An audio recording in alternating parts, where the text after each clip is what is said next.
We have been studying together on Sunday mornings the Sermon on the Mount found in Matthew chapters 5 through 7. We have looked at some life-changing attitudes in the Beatitudes, and we've considered whether we destroy or fulfill God's law. And today we'd like to look at verses 21 through 48, a larger section, and talk about how unrighteousness does begin in the heart. In the reading that was brought forth, which was actually from Matthew chapter 15, Jesus teaches that out of the heart proceed many things. And out of the heart proceeds evil thoughts and murders, adulteries, fornication, thefts, false witness, blasphemies. He says it's not whether you wash your hands before you eat that defile you, but rather what's in your heart that can defile you. And that was Jesus' teaching also in Matthew chapter 5, and he uses several Old Testament commands and Old Testament laws that we looked at there. Now, you'll remember that Jesus there was on the edge of Galilee, and he was up on a mountain, and the disciples came to him. And you'll also remember that we're considering verse 20 to be a primary verse in our study, that if they wanted to be righteous, that they wanted to be followers of Jesus, wanted to be members of the kingdom of heaven, that their righteousness had to exceed the righteousness of the scribes and the Pharisees. And Jesus, in today's lesson that we're studying, Jesus really gets to the heart of that, because he talks about how unrighteousness begins in the heart. And Jesus also talks about how righteousness begins in the heart as well. He looks at 5 Old Testament laws, unchanging laws. And Jesus didn't destroy those laws, but he expanded upon them. And he showed them how it wasn't just following technical commands, but Jesus dug deeper, and he talked about the attitudes and the thoughts that we have within us. You see, the Pharisees loved technicalities. The Pharisees loved loopholes. And they might technically obey a command that was found. And they might be able to say, here's what it says, and here's what I've done, and so I've obeyed God. And Jesus says, you might do that and have not obeyed God at all. You might have been very precise in doing something, but your heart is so corrupt that you have not obeyed God in any way. And I think that's the point that we'll see today as we look through here. It's more than just outward compliance. When we have looked at these passages, and you know what they are, Jesus says, you have heard it said, but I say to you. And he talks about several different things, things like murder and adultery, and we'll look at some others. When I was growing up, the standard line was, what this means is, you would if you could. If you had the opportunity, you would do it. I think Jesus' teaching goes deeper than that. In a study of this, I believe that what Jesus says is that you might not actually do it if you had the opportunity, but you would sure like to. When he talks about a brother, I would sure like to do him harm. Or when he talks about lust, I would sure like to follow up on that, but I'll technically keep the commands. But that's not what my heart is about.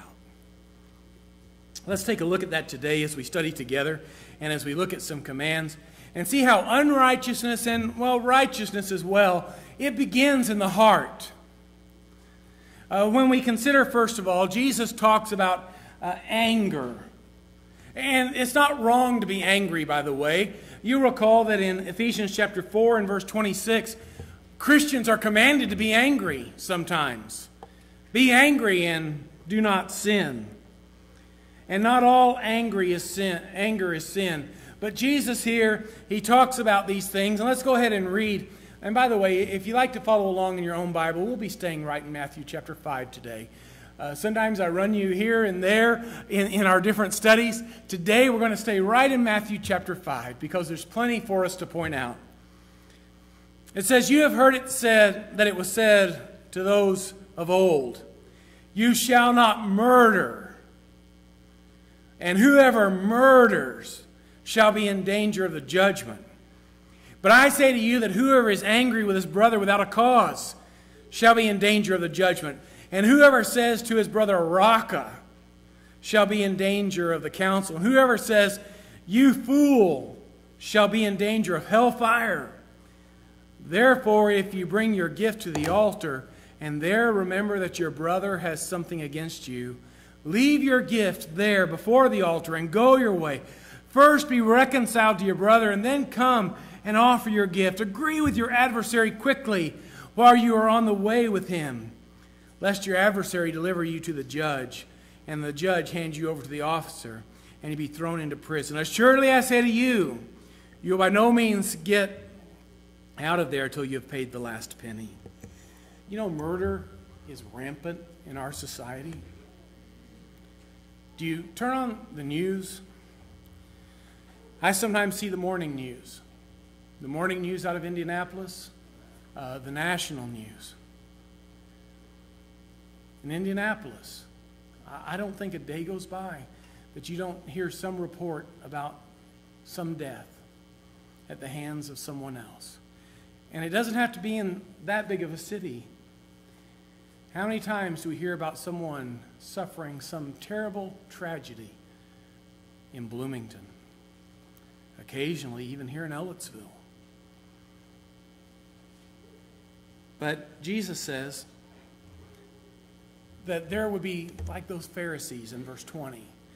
That they wouldn't go out and maybe kill someone, or they might, but they're more likely to have this hatred in their heart and to speak so harshly with their brothers that they show no care and no regard, and they get so angry with them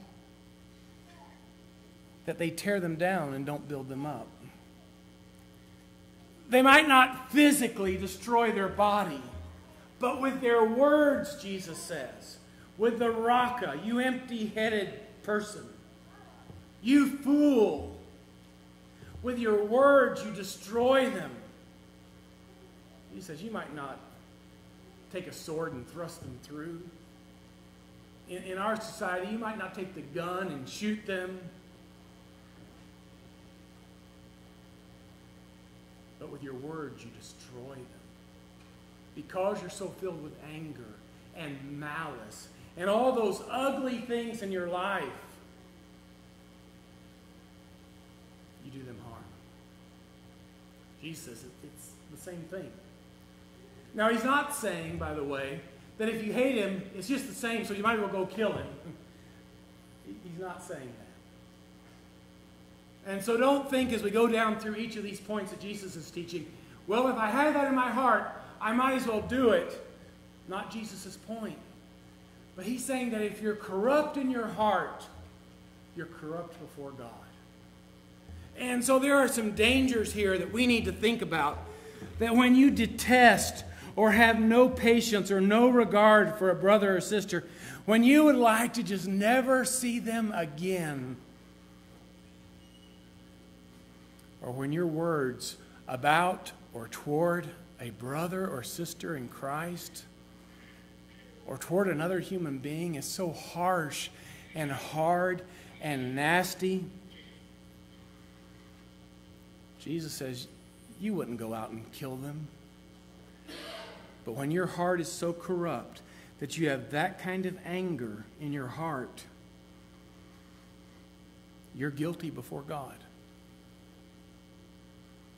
And so when you find yourself leaning in that direction, when you find yourself that you are pushing in that direction, you need to beware that there's great danger in that anger. Because in that kind of anger, in that kind of disregard, Jesus says, you're like a Pharisee you ever thought about how we can be Pharisees today? Well, Jesus says here that's how the Pharisees are. They have taught you not to commit murder. But Jesus says, in my kingdom, things go deeper. Let's consider another. Jesus talks about lust here in verses 27 through 32. And he says, you have heard that it was said to those of old, you shall not commit adultery.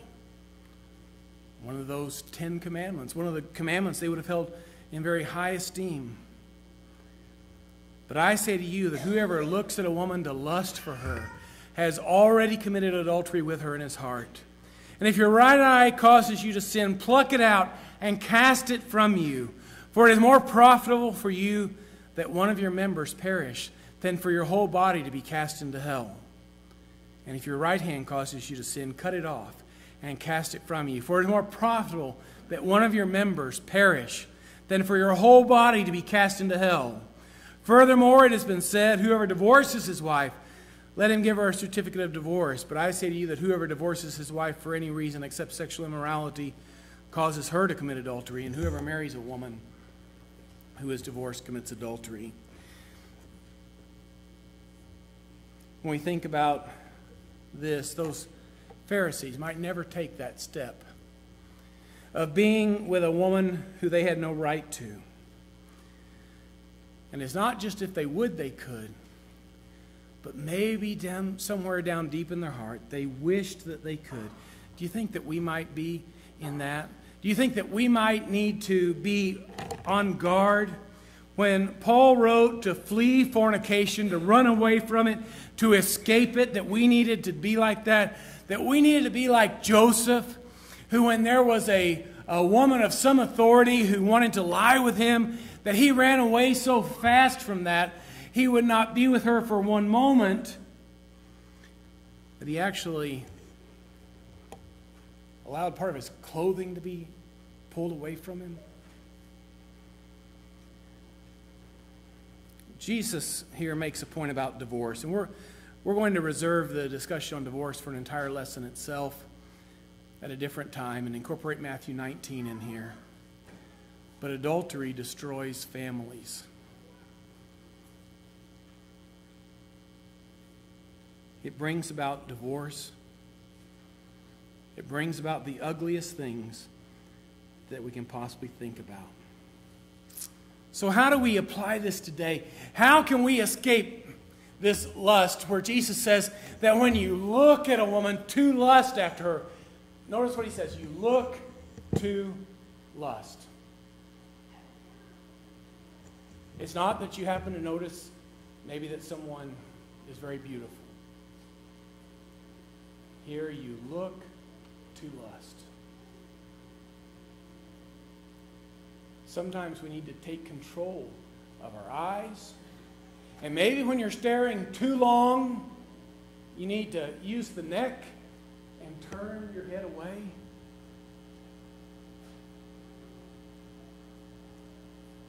Sometimes we can look to lust by the things we choose to set before our eyes.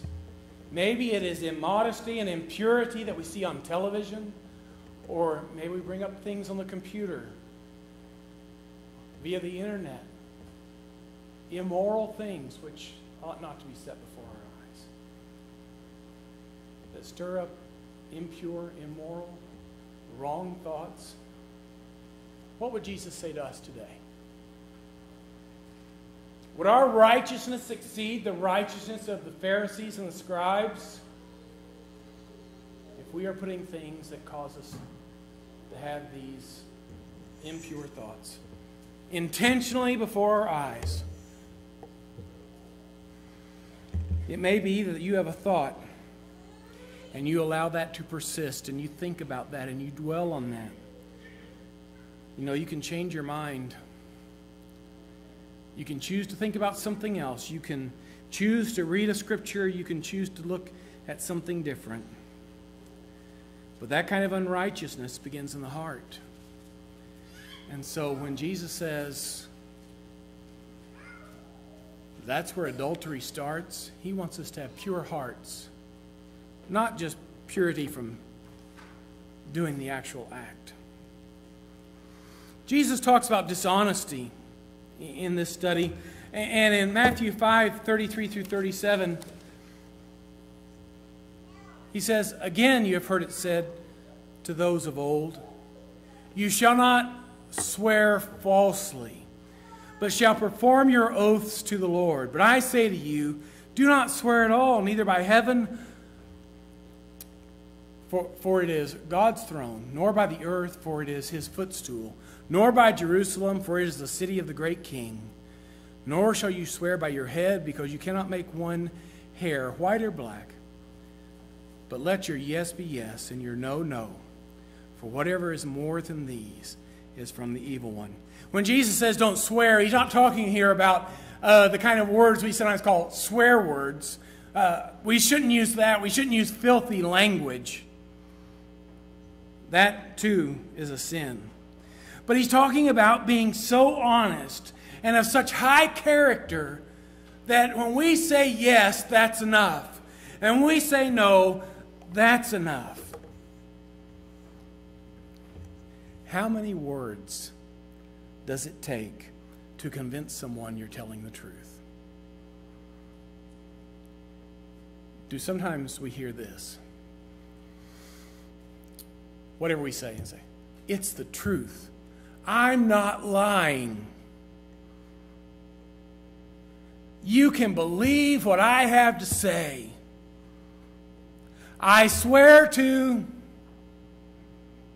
and sometimes taking God's name in vain.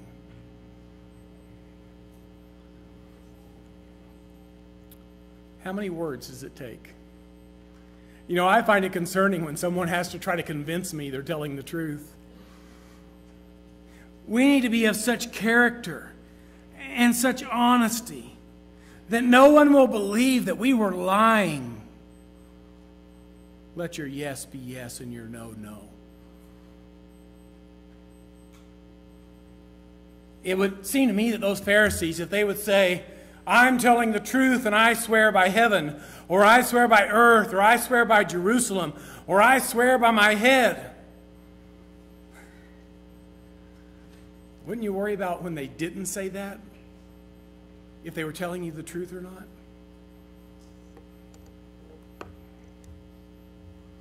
Unrighteousness is not just telling the lie. It's not just finding a technicality, a loophole. Well, yeah, this is kind of true. But it's being so honest and of such integrity that no one would believe that we're lying. Jesus talks about retaliation. When we look in verses 38 through 42, he says, "For you have heard it, that it was said, an eye for an eye and a tooth for a tooth. But I tell you not to resist an evil person.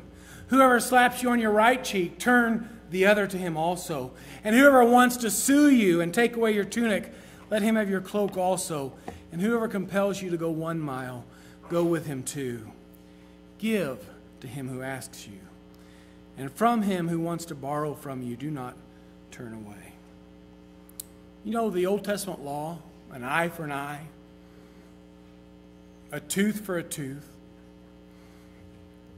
restoring what was taken, or making someone suffer the same punishment that they've inflicted upon someone else, that was fair.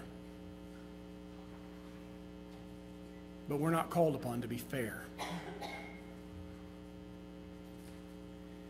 We need to be better than fair. And what Jesus says here is, it would be better for you to suffer wrong and to seek the other person's good, to help someone who intends you harm, someone who's mistreated you, and the opportunity comes about to help them and to serve them. Would you do that?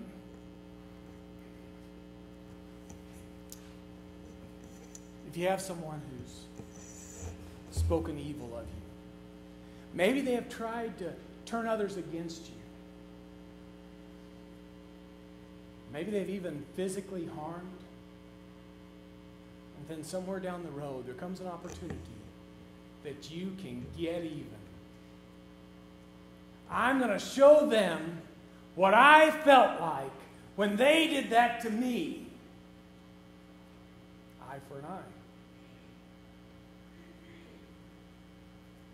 Jesus here teaches us that when people had mistreated us and they had done evil to us, maybe they continue to, that we'll be willing to help and serve and not take a retaliatory attitude. What's in our heart? You know, sometimes we look at the passage, and I find it kind of amusing that we say that, well, I'm going to do good to them because it's going to heap coals of fire on their head. I don't think that was Jesus' point. I'm going to burn them up. I think it was, you do the good and leave the rest to God. Let God be the one who extracts justice, and you do good. What's in our heart? You see, if we're heaping coals of fire upon our head because we think this is going to make them feel so bad, when they have treated me so bad and I treat them so good, it's going to hurt them so much. Well, we've already taken our retaliation. One more. And Jesus deals with hate. And in verses 43 through 48, he says, you have heard it said, you shall love your neighbor and hate your enemy. That kind of makes sense, doesn't it? From a worldly perspective. Those who are close to me, those who are friends, those who I interact with every day, those who are good to me, I'm going to love them. They're dear. And those who have intended me harm, I'm just going to hate them with the strongest kind of hate there is. Jesus says, but I say to you, love your enemies, bless those who curse you, and do good to those who hate you, and pray for those who spitefully use you and persecute you, that you may be sons of your Father in heaven. For he makes his sun to rise on the evil and on the good, and sends rain on the just and on the unjust. For if you love those who love you, what reward have you? Do not even the tax collectors do the same? And if you greet your brethren only, what do you more than others?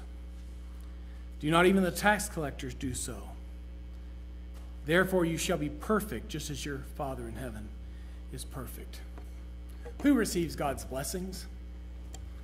This morning, as you stepped out and it was raining, did it just rain on your house? Did it just water your lawn? Jesus says those who are your enemies, you need to love. And you need to be mature and like Christ. Romans 5:10 tells us that when we were enemies, Christ died for us. We become more like God. We become sons of our Father in heaven. We become more perfect and mature and more like Christ when we get rid of the hate that's in our heart and we serve God. So you think about these things. I said righteousness begins in the heart too. Do you see the contrast there? Anger starts in the heart, but so does forgiveness toward our brother and the kindness that we can show. Lust begins in the heart, but so does a committed devotion to being in self-control because we love God so much. Dishonesty begins in the heart, but so does telling the truth. Retaliation versus kindness, they are matters of the heart.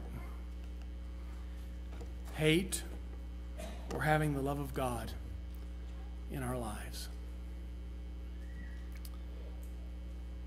I'd have to think about this, and I'd ask you as we think about this, what is in your heart? I hope it's not any of those terrible things that Jesus warns against. but I hope that you've committed yourself to being pure in heart. But as we think about that, you might consider Romans chapter 6 and verse 17. But God be thanked that though you were slaves of sin, yet you obeyed from the heart that form of doctrine to which you were delivered.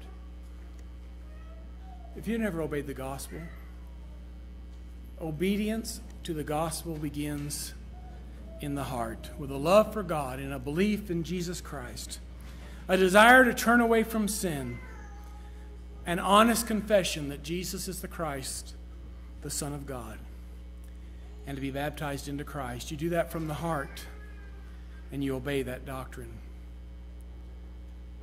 Is that in your heart to do this morning? Everything's ready, and we're ready to help you. Maybe you've wandered away from God, and it's time to come home. Maybe you've been unfaithful. Maybe you've had all those terrible things in your heart and maybe in your actions as well. I'd ask you to consider whether you need to obey from the heart so that you might need to be restored and serve God faithfully. Jesus taught about these things in Matthew 5. We need to live them today. And so if you need to respond to the gospel call, come forward, have a seat on the front as we stand and sing.